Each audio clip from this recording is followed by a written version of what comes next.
Good morning and hello. I'm opening up the vlog. It is Tuesday. It is not Monday per my usual updates. Monday was really busy. I worked 12 hours and I'm going to be working 12 hours this week too, or today too, because I'm making up for being sick last week. Fun parts of working salary is that I can do things like that. Yesterday I finished The Overnight Guest, which was one of the thriller paperbacks that I got myself at the grocery store.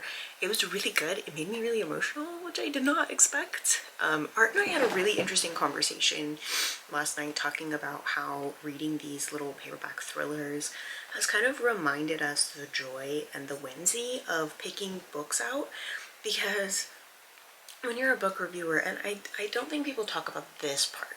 They talk about how people stop enjoying books, or how the unpaid labor gets overwhelming, or how the community is toxic. They talk about all of these things, but what they don't talk about is how being a book reviewer can take away the joy of picking out books. So I never stopped liking books. Don't get me wrong, I love books. I never stopped enjoying reading. I've continued to enjoy reading. But it got to the point where I would walk into a bookstore and I would know this author's problematic, or I've had a conversation with this author, or I know this book, or I read this book already and it hasn't even come out yet, or it's just now come out. Cool. I didn't enjoy it enough to buy it. Things like that. And I could not go into the young adult section or the sci-fi section or the fantasy section of a bookstore and not see books that I had already heard of or already read or already formed an opinion of. It was all stuff I already knew. And there is no joy in that for me. The library, when I first got my library card, it's a really good example of bringing back that whimsy of reading for me, because picking out books blindly with no real consequences, because it's just a book that I can return at any point, helped. But I just wasn't enjoying picking out books. And so going to the store and picking up a little supermarket paperback thriller has been really rewarding and fun. And these books are fun. I don't know anything about the authors. I don't know anything about their other books. I don't know anything. I'm just reading. And there's something to that that's really fun for me, and I'm glad that I'm doing that. Also, yesterday I finished Babel and it was really good. Very heavy, very in-depth, but I enjoyed it a lot. R.F. Kuang writes beautifully. And I also started Phaedra, which is an advanced reader copy. I'm not enjoying it though. I don't think it's very well written. I'm about 50% into it, and my biggest grievances would be that it's through multiple point of views and all of them sound the same. So even if I do read, oh, this is Phaedra's chapter, I can't tell it apart from another character. Even a character that's much older than Phaedra, it sounds exactly the same as Phaedra. And so I'm struggling a bit with that. I think that could be done better, but we'll see. The story is also currently on board, and maybe it's because it aligns so closely with Ariadne, and I liked Ariadne, but it wasn't my favorite Greek telling of a book. But I thought that Jennifer Saint did a good job with it. This one I'm just not having a good time. Today I'm going to vote in the Goodreads Choices Awards, and then I'm going to read more of Phaedra, maybe get 75%, maybe finish it, and then also read Immortality, A Love Story, which is the sequel to Anatomy, A Love Story. I've got low hopes for it, I'm not gonna lie, but how it goes. And once I do that, I think I'm ready to read The Familiar by Mark Z. Danielewski. This is by the guy who wrote House of Leaves or Only Revolutions. Those are his more well-known books. I'm excited to read The Familiar, but it is going to be a clusterfuck, and I know that. But I have, 8 days to read it. If I go ahead and finish, I want to finish Phaedra and Immortality before I finish The Familiar or get started on reading The Familiar. But we'll see. I did also get a really cool package from Girl in Red.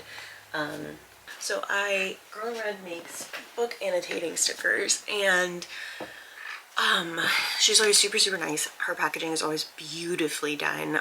Editing me might put some pictures and stuff here.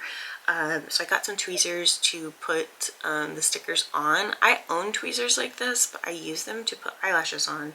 So they're like very grimy and gross and have glue all over them. And so I didn't want to use them for my books. And these are ones I already had, but I guess I can show you guys too. So I have these reflective ones. I like these a lot. This one I got in my, I got a Zodiac pack with Gemini. This one I already had. I think it came as like a sample or something. These emojis, which I think are fun. I haven't used any, obviously, but I do think they're fun. These I got also from my previous order. And these I got from the Gemini package. And then, so some of these came hole punched from previously, and then some of them I had to hole punch, which is fine. These, which I think I did use, yeah, I used an SMH one. These, and then these came with the Zodiac one. These are definitely like things I would probably only use if I was a romance reader, some of them anyway. So we'll see if I really realistically use them. And then we have this color scheme with the quadrants here. I'm not 100% sure about how quadrants work, but we'll figure it out.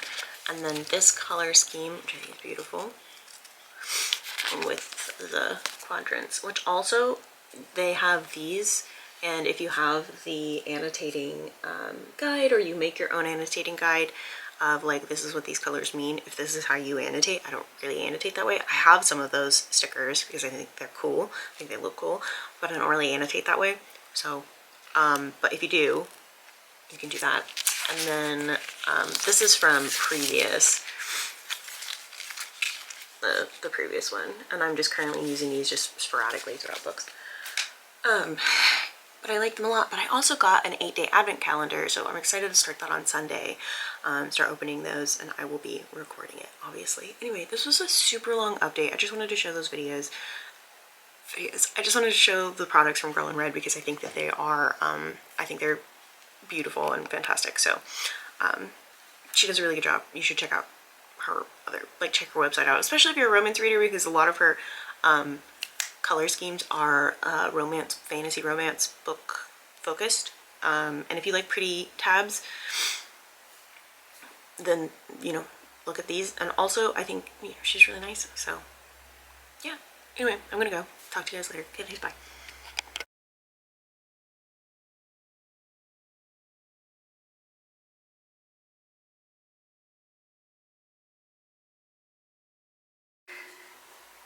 Hi, it's Tuesday. I haven't updated since Wednesday. And I've started this a few times, but every time I cry. And I don't think that I can film this without crying.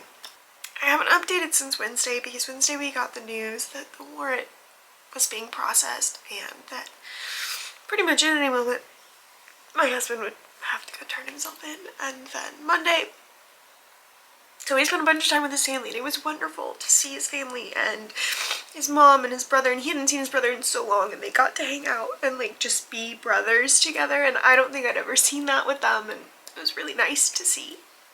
And I think it made him really happy. And then my friends came over, and I think that, you know, made him happy and me happy. And then Monday I went to the doctor, and I was on my way back, and Hayden called to tell me that he got the call. And so yesterday we took him in for his, we turned him in, and I'm sorry, this feels like gross. I hate this. I don't want to be this person that's crying on camera, but I also like feel like I have an obligation for some reason to update at the least. And yeah, so we turned him in. We don't know where he's going yet. And so it's gonna be hard for about 2 years, but then we'll be done and that'll be great. And we've been doing this for 8 years, so getting to finally be done, there's a sense of relief in that. But when I came home yesterday, Connor wouldn't stop looking for him, and Mister keeps looking for him, and it's just hard right now. So I don't know. This is gonna post weeks after, right? Because of the way that my vlogs work. I don't know if I'll have gotten myself together enough to have made a video that explains more adequately what's fully going on. I did post on Twitter today kind of this statement that I've had and worked on and went over with my husband before he left and talked to other people about, to make sure that I'm not trying to diminish the other family. But I also can't imagine celebrating, acting like this is justice, when you've now given family members who had no idea who you were 8 years ago this level of trauma. I'm gonna close up the vlog here, and I don't know if I'm gonna vlog this week. So, I just thought I would update, and, especially if this comes out and I haven't posted in a while, and I'll be okay. I'll be okay. I didn't wake up yesterday morning thinking I'd go home in the night without my husband. Sorry, this seems really dramatic and emotional for me. I've worked really hard to not put this in my vlogs or put this in my videos or make this my personality or act like this is who I am. I'm not this vulnerable online on purpose. But I'm not gonna be okay for a while, or the same for a while, and it's not fair to not explain. So with that, I have work that I have to do and shit that I need to do and a reception I have to cancel. So I'm gonna go.